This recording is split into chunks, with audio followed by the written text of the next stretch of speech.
And it hits me, oh my gosh, this is that triangle. You know, there's explanation for everything that occurred in the Rendlesham Forest incident that doesn't involve aliens at all. It was completely silent. It comes right over our heads.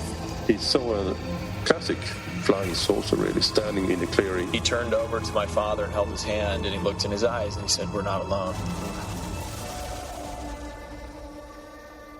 Welcome to Podcast UFO for our live show.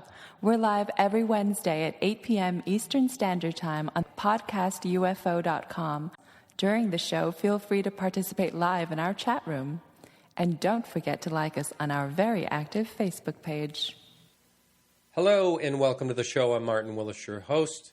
The guest this evening is engineer, inventor Wilbur Allen, and he's no stranger to UFO encounters. He's also a former White House Air Force One engineer for ABC News. I'm not sure exactly what that is, but we can talk about that. And a contract photographer for National Geographic. But before our guest, I have Alejandro Rojas coming up with the UFO news, and we're going to talk about the conference as well. Our shows are live here every Wednesday, well, except last week, and I'll talk about that in a second, on podcastufo.com. and as a podcast on the same site. We also run on the Dark Matter Digital Network at 9 to 11 p.m. Eastern Standard Time, and that's on Thursdays. So if you want to listen on Thursdays, you can go over to there. And the UFO Congress was absolutely great. I'm going to be talking to Alejandro about that in just a minute. I've got to talk to a lot of listeners. I hung out with some pretty cool ones. Had a great time, except for one guy from Canada who shook my hand and said he just got over a virus. And I forgive you, James, if that's how I actually caught this. But on the way home, going across country, I came down with a pretty bad virus. I still have a bit of it. And I could not run the show last week. I do apologize to all my listeners for not being able to do that.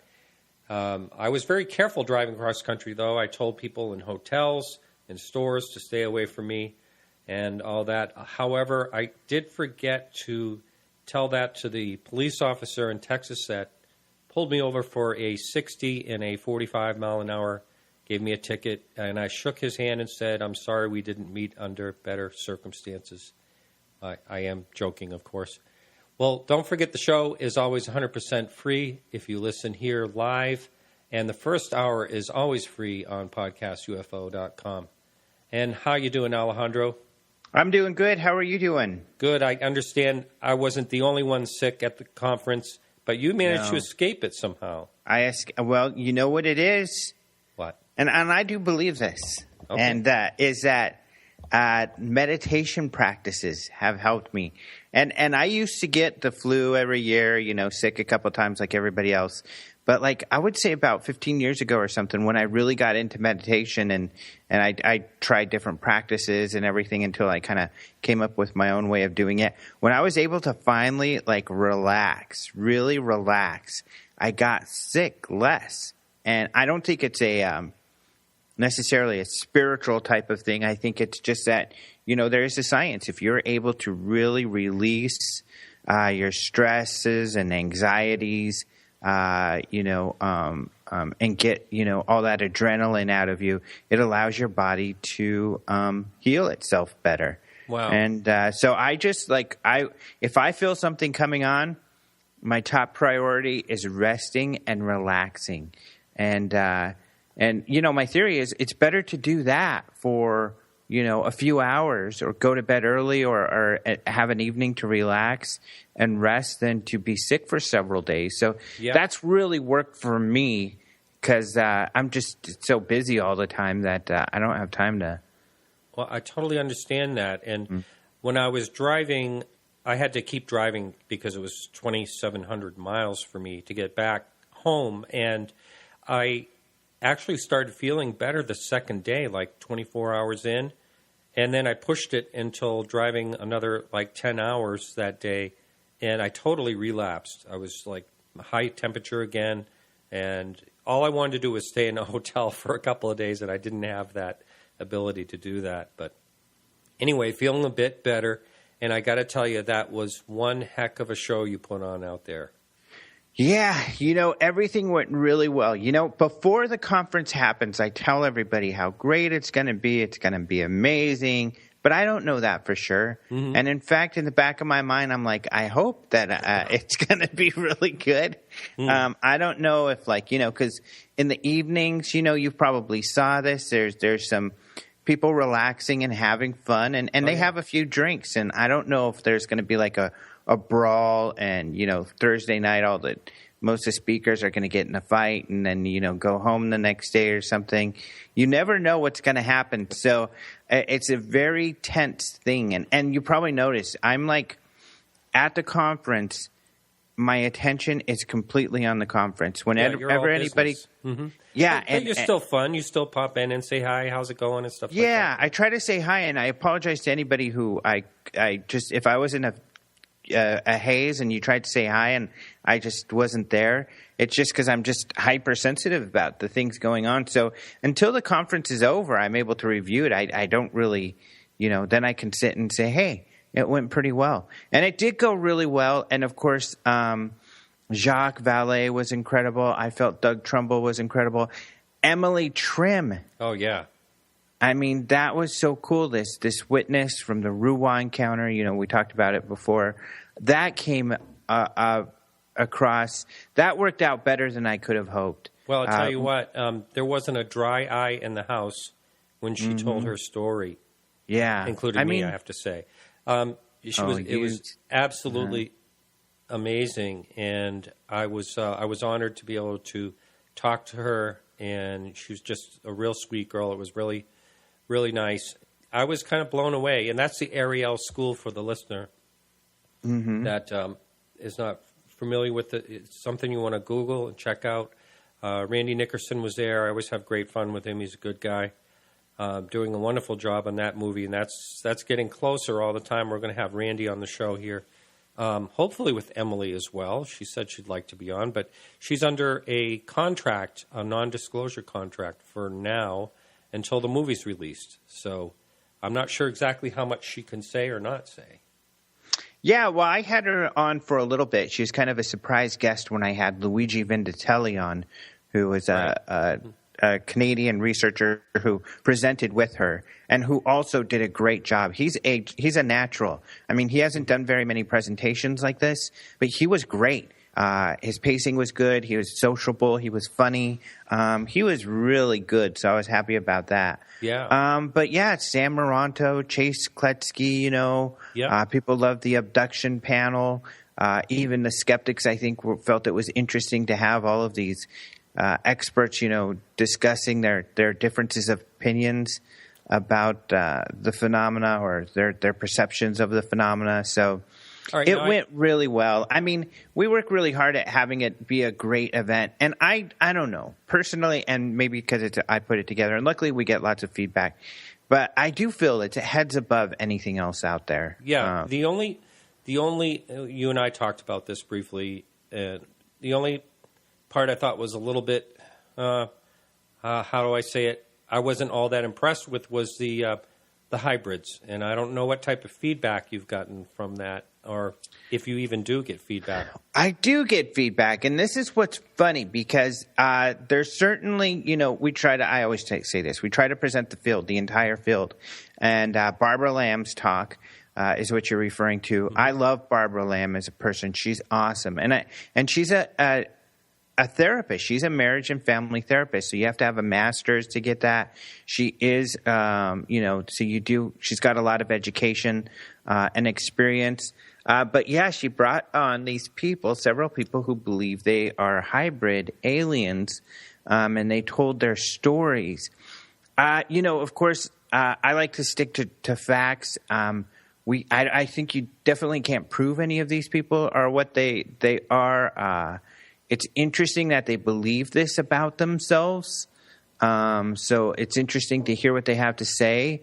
It's hard for me to say, oh yeah, I think they definitely are hybrids or something. But the feedback, there's a few people like you and others, who are like, well, they're great people, but I don't know if they're really hybrids.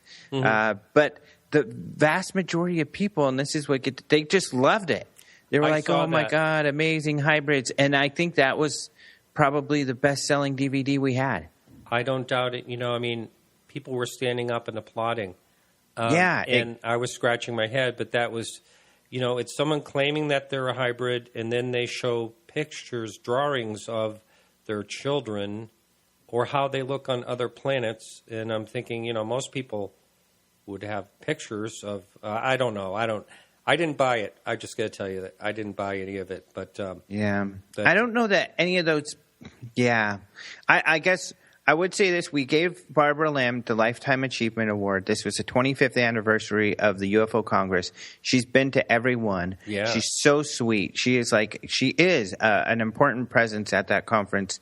And I believe she does honest work. I believe that, she is honest, that when she feels that this is what she's finding, this is what she believes. I don't think she's trying to be deceptive or she's not an egotist who's just trying to promote her work or try to get famous like others in this field who, we know of. And so she believes, what she's doing. So, yeah, it is one of those things where it's really fringe. It's further outside of the bounds of kind of the area I dabble in. But, Well, most people like to listen to this part to hear us talk about UFO news, but I think I'm going to have to tell the listener we're going to have to put that on hold for a week because I think, we don't have a lot of time left here. And but we got great news. Oh, okay. All right. You want to jump into a story already then? Yeah, I mean, Okay. There's some really good stories lately. One of the stories, this one hasn't been confirmed, but it's got some interesting aspects to it in that there's this Navy petty officer. He's retired. He was in the Navy. He worked at this base in California for a period of time. He says that he was responsible for farming out UFO files to defense contractors, and that he saw in these files evidence of UFOs and aliens. He has talked to Nick Pope. He submitted this story to MUFON. They've interviewed him. Nick nor MUFON have said, hey, we've confirmed this guy's the real deal yet. But Nick says, so far he's looking interesting, that the verbiage and everything seems very authentic. So he's looking into that. I have some quotes from Nick on the story. Also, a UK paper got a hold of him, and they asked him, well, where are these files? And he said, well, those are top secret. I couldn't take those. But he just said he decided to come out because he believes his 25-year secrecy agreement has expired, and it's okay for him to say something, and that he believes that the government should talk about these files. So this is kind of interesting. If everything checks out, which Nick and MUFON are looking into, they would be able to verify his background. I don't know that they'll be able to prove all of his statements, but that's shaping up to be something interesting. Yeah. Otherwise, on the political front, Ben Hansen has done another analysis. Oh, yeah. It's on our website. Yeah. Yeah, so it's funny because, Obama, this conversation with this little girl that Obama had on the Ellen DeGeneres show a couple of weeks ago only was like a minute long. But Ben's able to put together a 20-minute analysis where, again, he feels like, maybe Obama's changing his tactic about tackling the UFO topic. I'm not so sure. I think his tactic is to be funny and silly. And so there is no idea of, well, I'm going to tell him this or I'm going to tell him that. Ben feels differently, and he feels that he can prove that in his analysis. So people can take a look and see what they think of that. But I think the most exciting is something released today from the I-Team, KLAS, Las Vegas. George Knapp is part of this group, and he is put together the story, but it was one of his colleagues that interviewed Podesta, who, of course, is Hillary Clinton's campaign manager, who is a UFO enthusiast, and they asked him about UFOs. And Podesta, for the past year, has been tweeting about UFOs, but people were not sure, and they assumed he was joking around. But in this interview, you could see he's very serious about the topics of UFOs and the declassification of UFO files. So it's really cool that finally someone was able to do a video interview with him and talk to him on the topic. So we've got these stories and more at openminds.tv. Yeah, I saw George post that on his Facebook page yesterday, and yeah. So is that? Do you actually have the video of that? Is that on YouTube or anything? Do you know? It's not on YouTube. It's on their site. So I have a link to. I have a summary of what happened with some other commentary, and then a link to it. Because unfortunately, and I'm going to go on their Facebook and complain a little bit. They don't let you embed their videos, which is kind of frustrating because everybody lets you embed their videos. And they still get traffic from it. Yeah, so you get traffic and it just gets really popular and it goes more viral. I think it's a good thing to allow that. But so I have a link to it. I see. Okay. But unfortunately, I wasn't able to embed it in the story. All right. Very good, Alejandro. Well, again, thanks so much for your hospitality out there. It was just a wonderful time. And I got to tell you, that resort is just like living in heaven. It's a wonderful place. It's gorgeous. And I'm super happy that you were able to make it because for the longest time, you hadn't been to one of the congresses or you were able to come by for a little while. But I'm really happy. I mean, that's what I get really excited about, too, because we work so hard for everybody to have a good time and for it to be a really classy professional event. So it's really exciting when my friends or listeners get to come and enjoy that. Yeah. And I'm really happy you were there. And too bad there wasn't any brawls, but it was really great. That's such a good thing. Yeah, There's been brawls before. And I was only kidding. Now, walking through, seeing, Travis Walton and a bunch of people playing guitar and just hanging out, listening to the music, that was so wonderful. It was people can check the International UFO Congress Facebook, and we've got lots of pictures and a few videos and a video of exactly what you're talking about, Travis playing some music on it with his guitar. All right, Alejandro, I'll be talking to you next week. All right, talk to you soon, buddy. All right, everyone, so hang in there. We'll be right back after the music break with Wilbur Allen.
Hello, Wilbur. How are you? Welcome to the show. Good. How are you? Doing great. So I know you're a real trooper because you are doing a show after us tonight. 2 shows in one day. Amazing. Can you tell our listening audience who is Wilbur Allen and basically your background? And I've read quite a bit about what you've done, and I want to talk about your photography and all that. But if you would, just give your background. I am the son of United States Air Force parents. I was raised on U.S. military bases all my life, so I'm the product of the Department of Defense.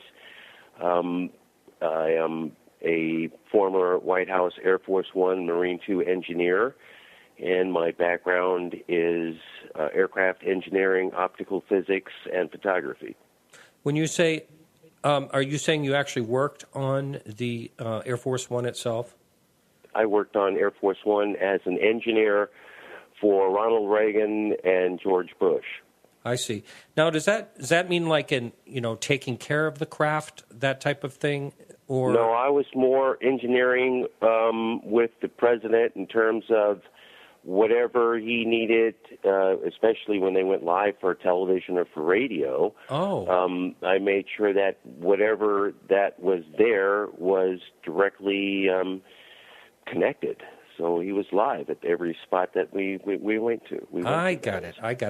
I was trying to figure that out when I saw that earlier, exactly what that job entailed. Well, that must have been very interesting. It was an interesting job. It was, indeed. Right. Sort of interrupting you here, so you can go ahead and continue. Well, no, after that, after I left the White House, I had taken on some jobs freelancing, and one of those jobs was with a record label in New York called Def Jam Records, and they hired me to do a album cover for an artist which came to Washington, and we started filming around Washington, D.C., and the last spot we filmed was at the U.S. Capitol building, and at the U.S. Capitol building we all had a close encounter of the fifth kind, in which an object came out of the sky, an entity of some sort exited the craft, and it made contact with us, and then it took off. This was right in front of the Capitol building? In front of the Capitol building. Wow. Now, there's usually a lot of people around. Did other people see this? Well, no, it wasn't. It was kind of strange because we set up the shoot for, actually started shooting during the day, but it ended up at the U.S. Capitol building at about midnight. And at about midnight, the first thing the manager that was with us said, "Hey, what are those things, UFOs?" But I was more focused on taking pictures of the artist with the Capitol in the background for that, gangster effect, whatever they were looking for in that particular type of shot. But as I was filming, what I was filming were these objects, which, I don't know if familiar with the history of the U.S. Capitol, but in 1952, on the very same day that I had my encounter, July 16, 1952, was the first encounter at the U.S. Capitol building, which a formation of luminous objects flew by the Capitol dome, and they were filmed by several people, but one of the people that was on the ground was using a Bolex 16-millimeter handheld motion picture camera, which was like the video camera in the 1950s. It's like the video camera of today would have been the equivalent to that. Mm-hmm. And he filmed these objects fly by the Capitol dome, and the objects that he filmed fly by July 16, 1952, basically came back July 16, 2002, the night that I filmed my objects, because they were essentially the same, except the differences were with mine. The objects in 1952 were this whitish blue color. The objects that materialized in the sky above the Capitol in 2002 were nuclear green. And what was interesting is these green objects that I photographed in 2002 were first documented in 1946 over the skies of Germany during World War II. Then they were documented in space during Apollo 7, then during Apollo 11, then during Apollo 14, which my partner, Dr. Edgar Mitchell, who just passed away 2 weeks ago, encountered on the surface of the moon. Then Apollo 16 and Apollo 17 all documented the very same objects that I photographed in the sky at the U.S. Capitol building. So we have NASA documentation from Apollo, and then the documentation which I was able to obtain with a more advanced film camera, which I had at that time, which I was using a Nikon F100S. And when the object materialized, the camera was taking a 3.5-minute photograph, and it documented the materialization. It documented the object materialize, dematerialize, rematerialize in another area of space, dematerialize, rematerialize in another area of space. And as it finally rematerialized, it was generating essentially a Stargate, which the camera also photographed. But I didn't have the documentation to substantiate what I photographed until later on, in which NASA has just confirmed that there are anomalous portals associated to the magnetic fields of Earth in which these objects are entering and exiting our realm through. So NASA does know they do exist. Now, I basically photographed what exists at the U.S. Capitol building. Where is that information found? It's on my website. If you go to my website, no, I mean in NASA. I meant it's on. I went to. I have to go to my website to find you that link, and I'll tell you what it's called. All right, and just when you're saying that these things are Are you saying that these things are identical to the objects that were filmed in different places and what I'm different saying times? is based on NASA documentation in space, that the objects that NASA documented in space during the 1990s, 2000, and all the missions there up until, in fact, today, are exactly the same as the objects that I'm photographing in my research realm, which is directly over my home, 4 blocks from the White House. So we've got these objects exactly like they were filmed in space in 1990, except with the technology that I'm using today. I'm getting these objects materialized and dematerialized in the same region of space, but as they materialize into our realm, I'm also capturing the sounds associated to that. And what's interesting is that these objects have mechanical sounds, so we've been able to clearly see and hear just by the examples that what is being photographed is not a meteor or what one would consider a shooting star, which would be impossible for a shooting star to have mechanical sounds associated to it. It would also be impossible for a shooting star to have a consistent contrail, which would be its propulsion matrix, that would be unlike anything anyone's ever seen before. So we've got all of these elements that have been recorded with this much higher grade technology than what NASA used in space during the 1990s, and it all clearly shows exactly the same thing which they know exists, but now we know they exist here on Earth. But what basically I'm documenting is essentially the portals associated to the wormholes, which they also discovered in 1990, that are located directly above the north and south poles of this planet. Okay. So when you're saying, so there's a message up on the message board, someone wanted to know, can you elaborate on Stargate? They know that there are, within the magnetic fields, these inconsistencies, and what they did notice, especially onboard mirror during the 1990s, and Dr. Kip Thorne was one of the scientists that was on board mirror in 1990. What they documented were objects materializing from a region of space, entering into Earth's atmosphere, or leaving Earth's atmosphere and dematerializing in the same region of space in which they materialized. It was that the area in which they materialized and dematerialized into was a portal, a Stargate. And that Stargate was connected to the wormhole, which is located above the North and South Pole. And they documented that. Okay. And you were able to send us, or send me, I should say, a link that will... that is indeed. If you go to my website, it's UFODC.com.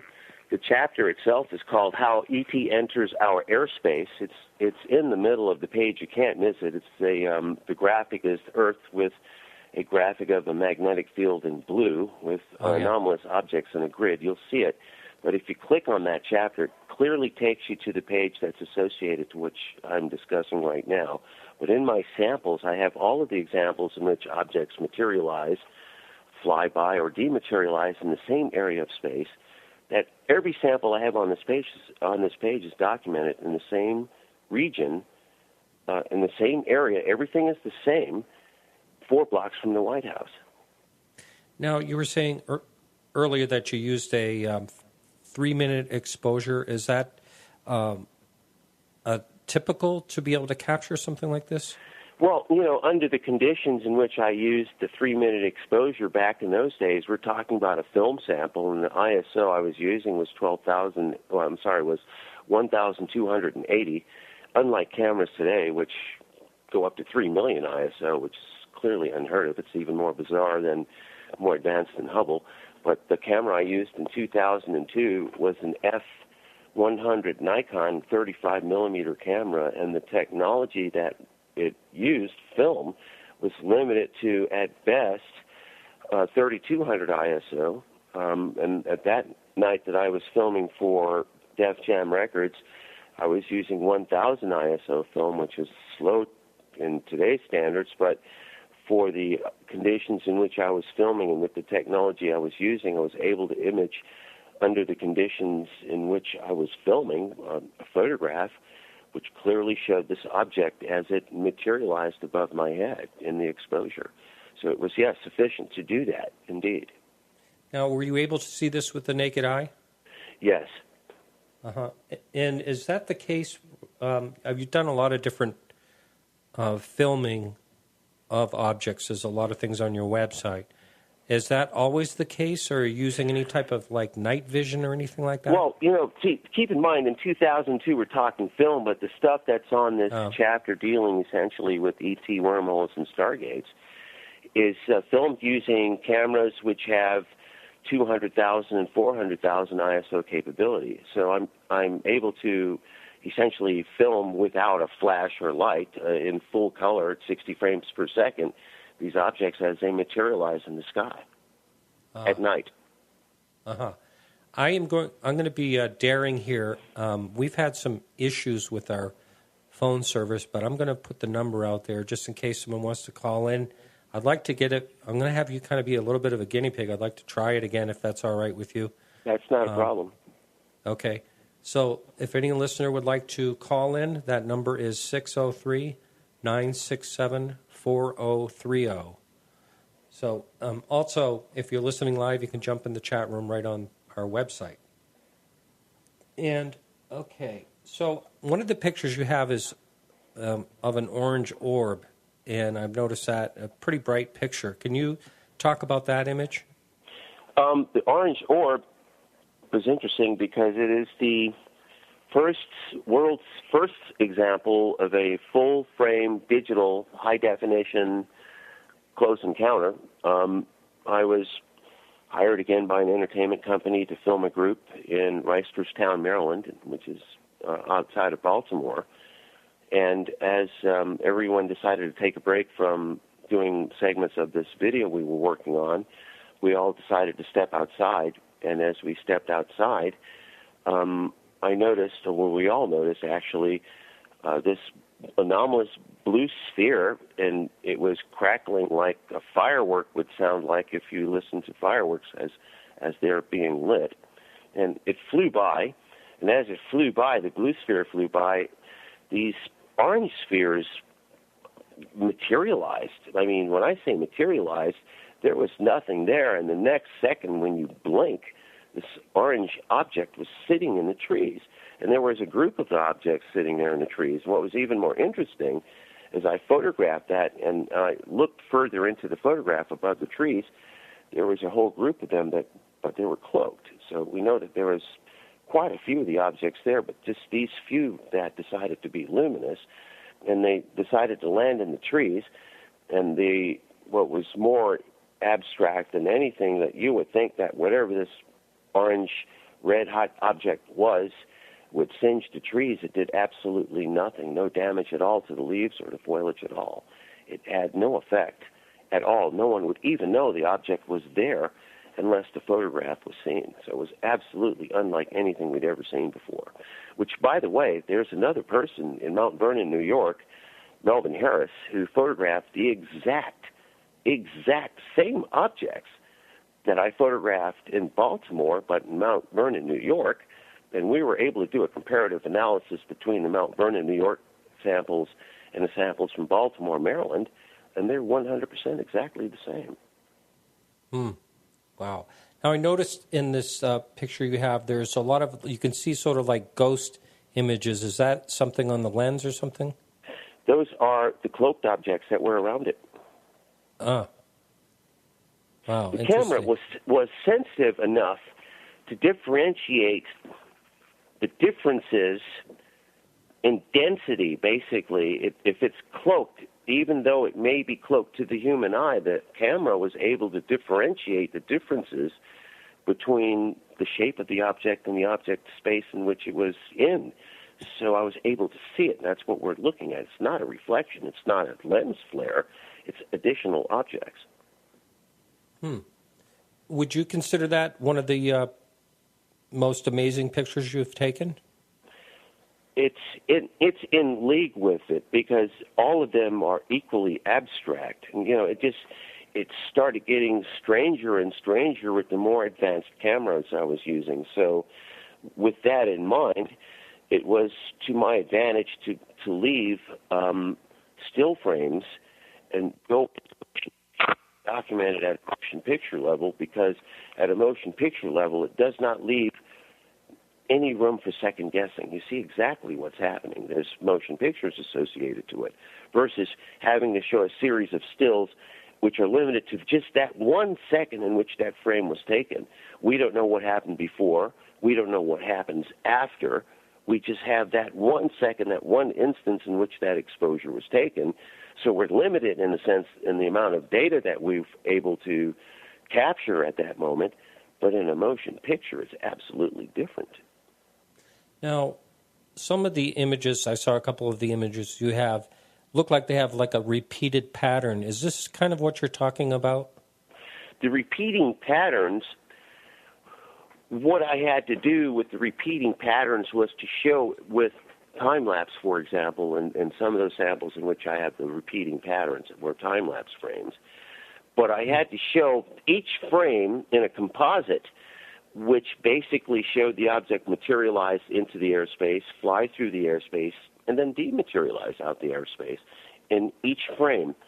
Even there, the limitations associated with time-lapse were, since I was shooting 1 frame per second versus shooting 30 frames per second or 60 frames per second, which is high-speed motion picture, at 1 frame per second, you're missing what happens before and after, but it's like jumping in space. So you really don't have full reference in terms of the full motion aspects relative to what is being filmed in time-lapse that you would have in 30 frames to 60 frames per second, obviously. But that's essentially what I was able to do with a time-lapse image, was separate the components which did show the object and put them in a composite and lay that composite down, and it showed without a doubt that it would be impossible for that to be a meteor or shooting star. Impossible. Plus, there are other reports associated to the Band of Light UFO, especially Flight 1628 and 1986 over Alaska, which Japan Airlines clearly documented what this airline pilot said was a luminous object much larger than 2 aircraft carriers, and that's what we're looking at. And how did you judge the size? Well, I used a 20-millimeter lens, and 20-millimeter lens is basically taking up, you're looking at 180 degrees if you look straight up. At 20 millimeters, the object I photographed was at least 4 to 5 aircraft carriers in length, not 2. It was much larger, much larger. You do hear a lot about very, very large crafts, so, nothing surprises me when it comes to that. When I tell you, and you're looking at a 20-millimeter sample, you do the math. How big is that thing? And you're looking at a 20-millimeter picture. It's pretty damn big. Yeah. I am definitely not a person that's schooled enough to know exactly what you're talking about. We have to look at people who don't understand photography with cameras and camera lenses. When you have a camera with a 10-millimeter lens, obviously that's super wide angle. 20-millimeter, it starts getting more into normal perspective, but it's still super wide angle. Then it goes into 50-millimeter, which is normal perspective. Then 85-millimeter and greater becomes telephoto. So we're looking at 20-millimeter wide angle into space, which clearly you see the clouds, not clouds, but the cloud matter associated to that airspace in Sedona. Clearly. So the object that's photographed there would have to be, logically speaking, 5 aircraft carriers in length, maybe 6. Someone wants to know, what was the shape of that object? It's just a beam of light. Is this the one that looks like a string almost? It's not a string. Its shape is specific to, it's like a line. If we look at, I'll use highways for example. The lines in the highway, that little lines they paint that have separations in the center, it's like that. It's just a line. That's all there is to it. A cylindrical line. Band of light. That's how the captain of the Japan Airlines Flight 1628 described it, as a band of light. I thought his description was more like a large walnut, if I remember right. No, that was the first two objects. We're talking about the third object. Third object clearly is this particular object, which Groman also documented in 1960s. So we have documentation of it in other reports, but no one seemed to have physical documentation in terms of motion picture.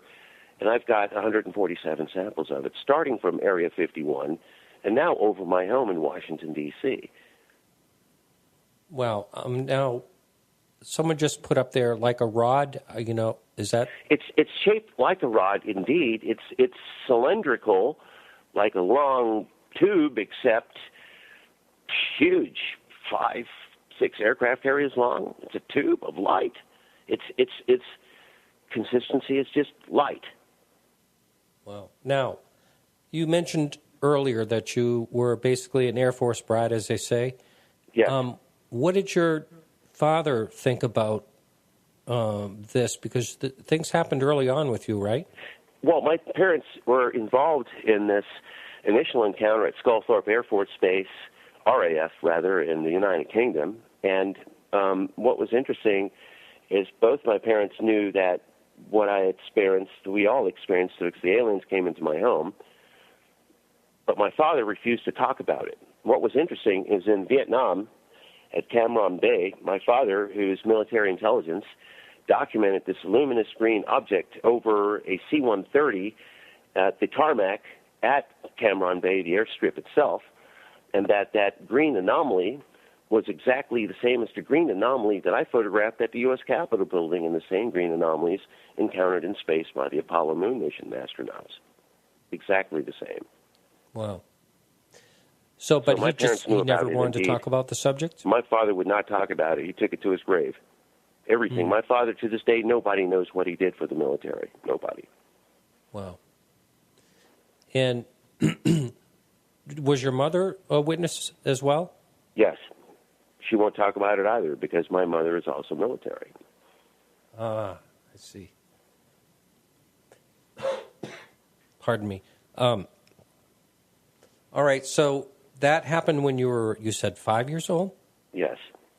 And was the second time you had any type of encounter the one you mentioned earlier in 2002? Well, 2002 was, first you have to understand that when we had the initial encounter, as I explained it as I was a child, whatever they implanted in me, my body was trying to reject. So for about 12 years after that, I vomited nightly.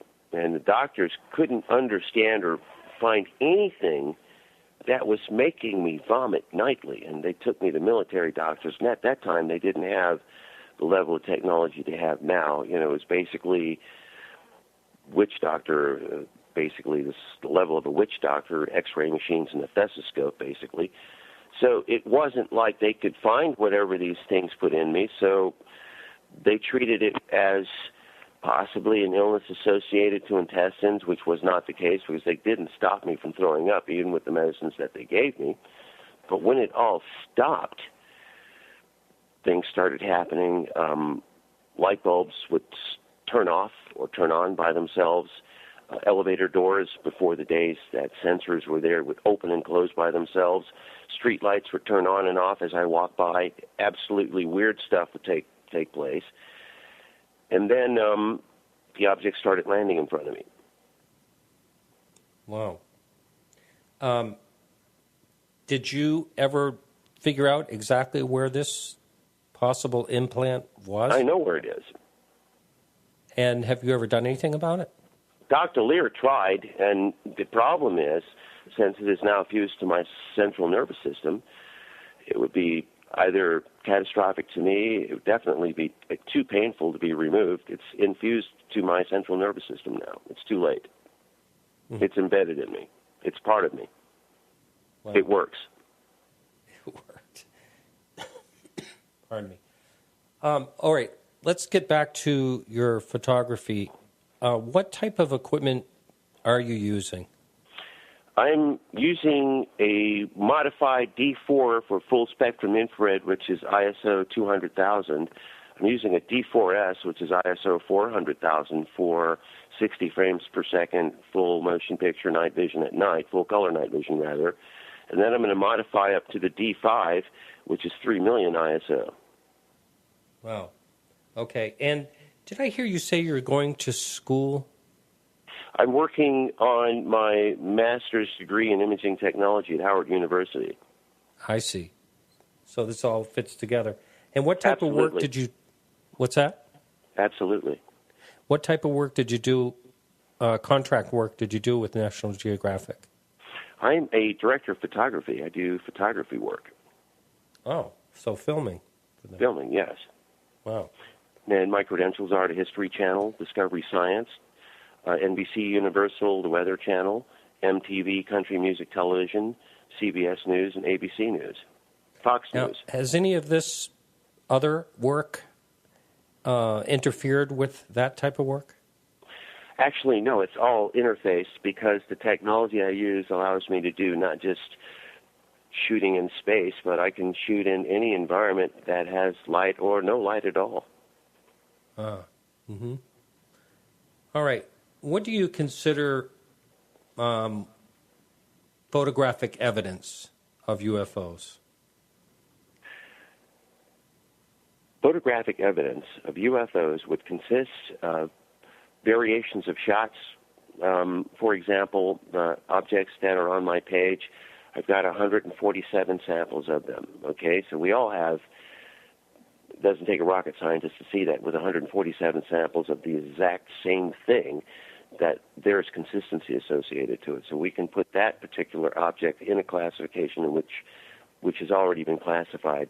If you look at the types of UFOs that do exist, and they are classified as either cylinders, spheres, spacecraft shaped like saucers, the various shapes, bells, everything has a classification associated to it. And if you look at the frequency and the number of samples and the classification associated to it, then one can form the conclusion that indeed, whatever this object is, it is indeed falls within the specifications of an anomalous object, what we would consider an unidentified flying object. It's outside of the consistency of our level of technology. Now, have you ever had someone like Bruce Maccabee or anyone like that look at your images? Dr. Maccabee is a personal friend of mine, and he is one of my associates, and he does indeed do the research on all of my samples. Ah. Really? And what's his conclusions? Ask Bruce. I think it would be an occasion that Dr. Maccabee should be in on this conversation. Okay. I've had him on the show a few different times.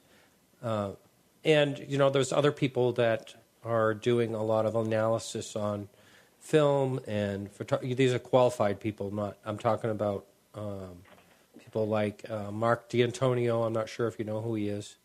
Well, Tim Delatoso did the analysis for Uncovering Aliens, which the BBC hired him specifically to do the analysis on the footage that I did in Sedona.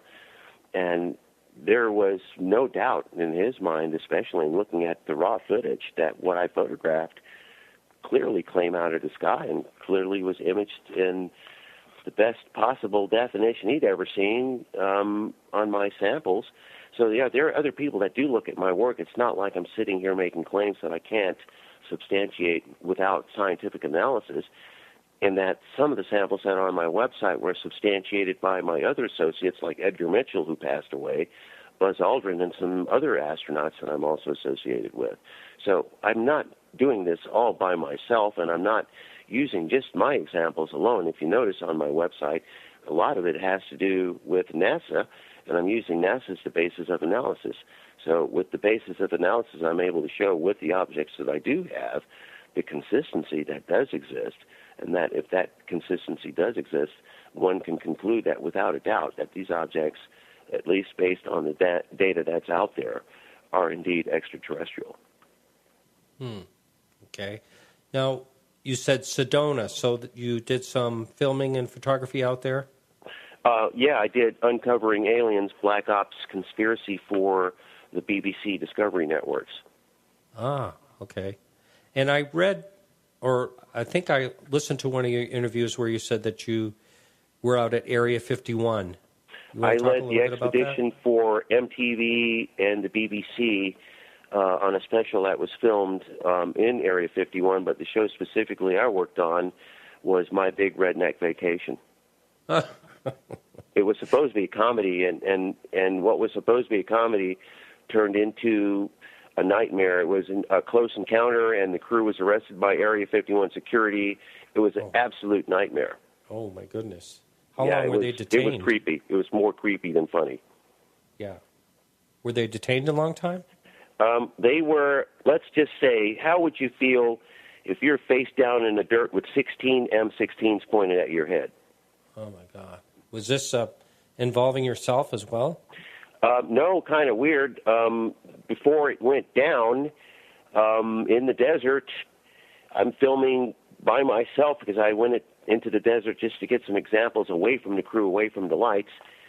And whatever was in the sky slithering like a snake, looked like a sperm cell, telepathically communicated to me to pack my, I'll say, stuff, but it didn't use the word stuff.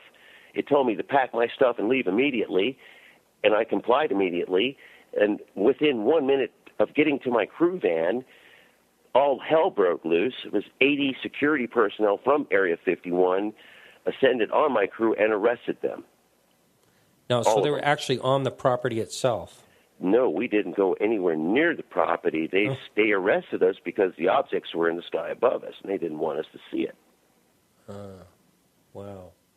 Which I got. They have no grounds for arresting you if you're not on the property. Doesn't make any sense. Well, no, they didn't, but they took the material from the crew. Well, I can't say they weren't on the property because I'm on another part. I'm outside on the perimeter. They went towards the main gate. Wow. So I don't know what they did. All I know is aliens told me to pack my stuff and leave, and I did. And from that night forward, whatever it was that told me to leave has followed me to all of my locations and is now every night above my home. Every night. And presenting itself how? And how do you know it's there? Visually. All the visual samples that I have documented. 60 frames per second video. I do it on a nightly basis. Everything is the same. Wow. Interesting. Excuse me. Pardon me. That becomes the problem. When you look at randomness associated to a meteor, what do you think the probabilities of a meteor shooting by on a daily basis on the same trajectory? Impossible. It's random. It's totally random. But what I'm showing you has consistency, even in its angular trajectory. So what does that say?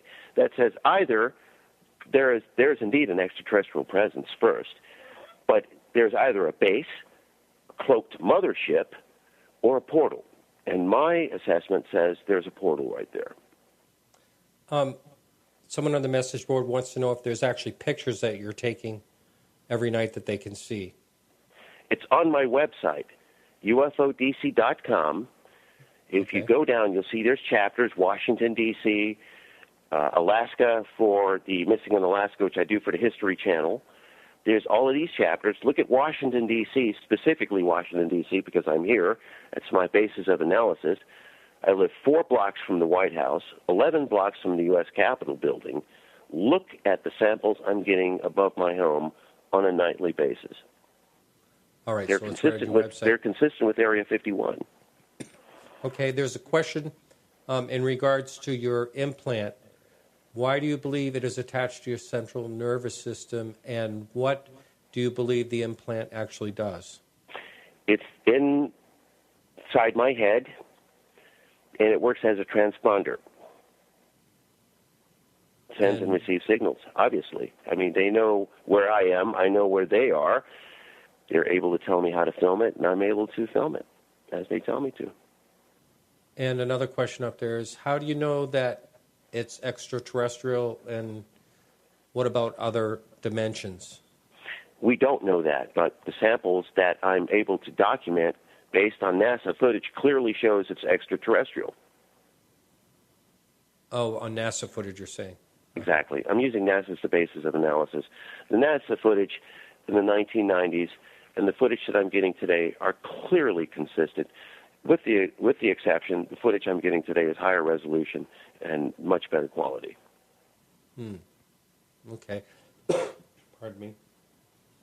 I'm probably going to run the show just over an hour tonight. I'm really sorry for the listener and as you as well, because I'm just really not sounding very well. Yes. Not doing too well. Another question up there: do you have an X-ray showing this implant? They were not able to find it in the 1960s. The technology was not that evolved. And what X-rays were taken are in my U.S. military medical records. What about Dr. Lear? Dr. Lear, I did not give him the authority to do any research at all on my work other than he knew it was there. I don't know what happened to it with what I did with Dr. Lear. Okay. They wanted to remove it. That was not going to happen. Okay. All right. Now, you have a book. Do you want to talk about that?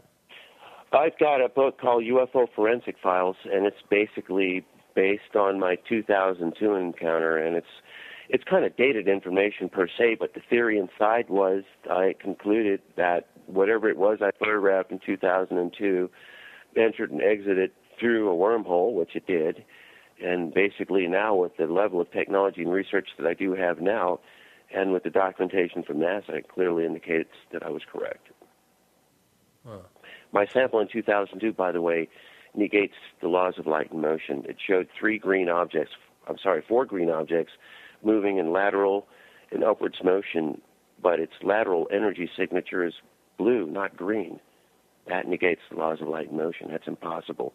Those four objects should be leaving both energy signatures in both directions are green, but that wasn't the case. Uh-huh. Now, what do you think would happen if there was like an encounter, or let's say, I'm not going to say disclosure like government disclosure because I don't really think that's going to happen, but let's just say that, how do you think society would react now compared to even 10 years ago if we knew for sure? Look at what's happening right now. Right now, Independence Day is about to come out. The second Defenders of the Galaxy came out. All these other sci-fi films dealing with extraterrestrials, with Iron Man, what are those? I forgot. The Avengers. I mean, it's all there. They're getting you ready. Star Wars. It's getting you ready. Mm-hmm. We're being indoctrinated into what's about to hit the fan. And I'm telling you, 4 blocks from the White House, the White House opinion is there is no ET or ET cover-up. But yet 4 blocks away, which I'm 4 blocks, where my data pool is, it says there is ET. Now, who do you believe, the politician that's voted in the office or the data coming off of my cameras? All right. Well, I think I'm going to have to call this a night. And thank you for having me. I hope you feel better. Thanks. And you have another show. You're on Coast to Coast this evening. So I'm on Coast to Coast with George Norrie at midnight. Yes, George Norrie. All right. Well, you take care. Thank you very much.